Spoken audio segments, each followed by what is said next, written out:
In February 2018, an Australian contingent of 14 spinach producers, agronomists and researchers attended the International Spinach Conference tour of Spain.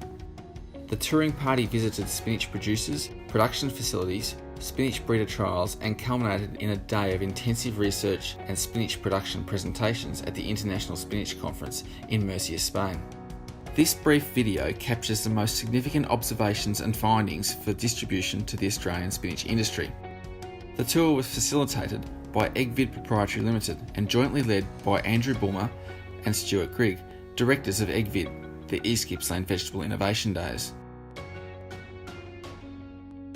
G's Fresh España was the first stop on our tour of Murcia. The G's Group grow fresh vegetables throughout Europe for the UK and export markets. The business was founded on the back of celery production, but now includes onions, celery, beetroot, radish, lettuce, mushrooms and spinach over some 10,000 hectares. Spinach production is a minor part of the business in terms of overall production, but a significant focus. The Spanish environment is generally very stable but dry, with water availability being a major challenge. Irrigation applications are carefully calculated. The highly calcareous clay soil appear to contain little organic matter, hence composting is an area of focus to improve soil moisture holding capacities. Composts are made on farm from a mix of palm fronds and cow manure. Protected cropping has become an area of more recent investigation for G's, where baby leaf is produced. We observe baby leaf chard being produced under an initial 3 hectares of plastic, with 10 hectares of plastic under construction. One of the group's main concerns was around overcropping this production system. Chris Abram of G's mentioned, "It's too hot in summer to produce under plastic. We naturally have a break period where the soil must be rested." Intercrop was the second grower visit. Intercrop España is a counter-seasonal salad-producing business growing produce for the French and British markets. Growing on 400 hectares, they focus on high turnover, intensive production. Spinach is a major part of the business, with raw materials shipped to the UK for processing. As the business supplies chain stores, guaranteeing supply is an absolute focus. Protected cropping through the use of floating crop covers and domed bed covers is used to minimise production losses associated with adverse weather events. The system appears expensive and labour intensive to manage. However, once you experience the system in operation, the ease of installation is evident. Raix 1 was the first of the seed companies visited. While breeding for downy mildew resistance to new races is the main focus, breeders are also breeding for tolerance to leaf spot disorders, predominantly anthracnose, but also cladosporium and stemphylium, and investigating damping off tolerance. Raix 1 have varieties resistant to the new downy mildew isolate, Race 17. Raix 1 have also identified a downy mildew isolate which is currently only active in Australia. Wim Entegron and Rob Phillip led us through the demonstration field. Delivery for the summer period, depending on your temperature. In a laboratory, a few million spores, you can see some mildew. Even though it has an IR, I never saw any mildew in practice. But also for the damping off for Australia, is performing very well. Probably looks a little bit similar to platypus kookaburra type. Nice and upright, oval sort of leaf shape. Parakeet has an HR level against the Australian isolate. It will be the summer variety for Australia, slow compared to the kookaburra. It's got good field holding. It's dark and it has thick leaves. Parakeet is also strong against stemphylium and especially strong against anthracnose. But keep in mind, parakeet doesn't like cold soil.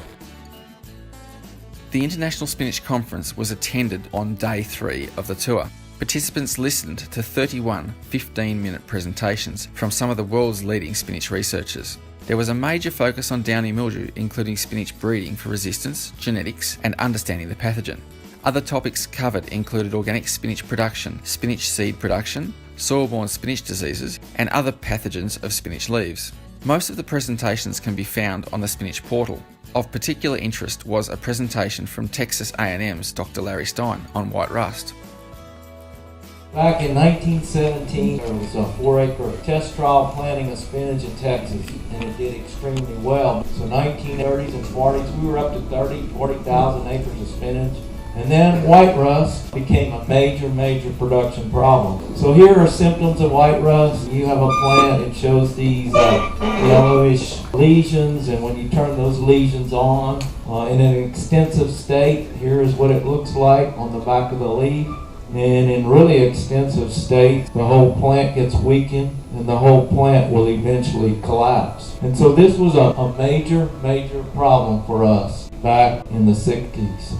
In the 70s, there was a cooperative breeding effort. The resistance for Del Monte came from that work. Over the years, we have tested a lot of experimental products out there. Cabria was tested, as was Quadris.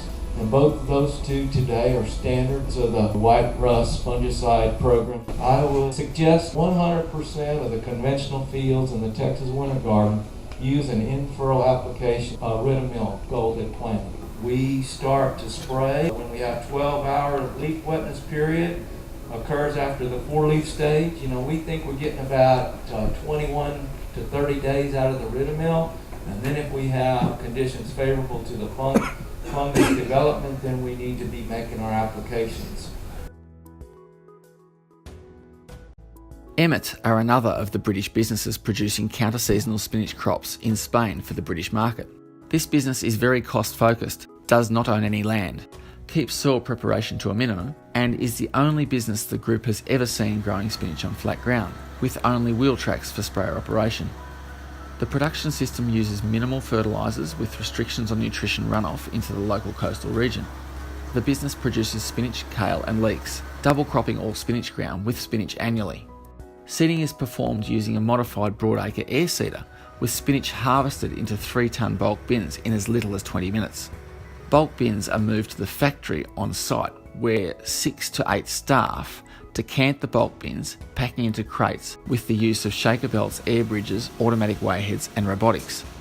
This is a very sleek operation, with harvest and packing costs at 2 cents per kilogram. We visited the Pop Verend trial field with their varieties marketed in Australia by Lafroy Valley Seeds. Pop Verend have had good access to the spinach ancestry genetics via their involvement in the initial spinach expedition in 2008 and subsequently 2011, and as such have very good downy mildew resistance packages in their new varieties. The increasing importance of resistance to some of the leaf spot disorders of spinach is taking some of the breeding focus away from downy mildew. The breeder's challenge is now to breed for 2 important traits rather than just one. Damping off tolerance is another area of focus. The Nunham's breeding station was our final stop on our tour of Murcia. Nunham's Vegetable Seeds breeds some 25 vegetable crops, including lettuce, melons, alliums, capsicums and spinach. Spinach breeding focuses on downy mildew resistance and leaf traits. Varieties with resistance to downy mildew races 1 to 17 have been produced and will be available shortly. Currently, the business does not know of any genetic resistances to root rot pathogens for inclusion in the breeding program, but they continue to research this area. The touring party identified 4 key learnings for use in their businesses and focuses for the Australian spinach industry. The tour of Emmet was eye-opening, with the focus on automation, mechanisation and minimum inputs. Downy mildew remains the main breeding focus, largely due to organic production in the US and Europe. From an Australian perspective, we need to understand exactly which downy mildew races and isolates are in our country. While the leaf spot pathogens Anthracnose, Cladosporium and Stemphillium are significant issues internationally, these pathogens are not major issues in Australia. Nutrition management and the use of compost in the cropping system was identified as a key part of the spinach production system. The International Spinach Conference study tour was funded by Horticulture Innovation using the Vegetable Research and Development Levy and contributions from the Australian Government.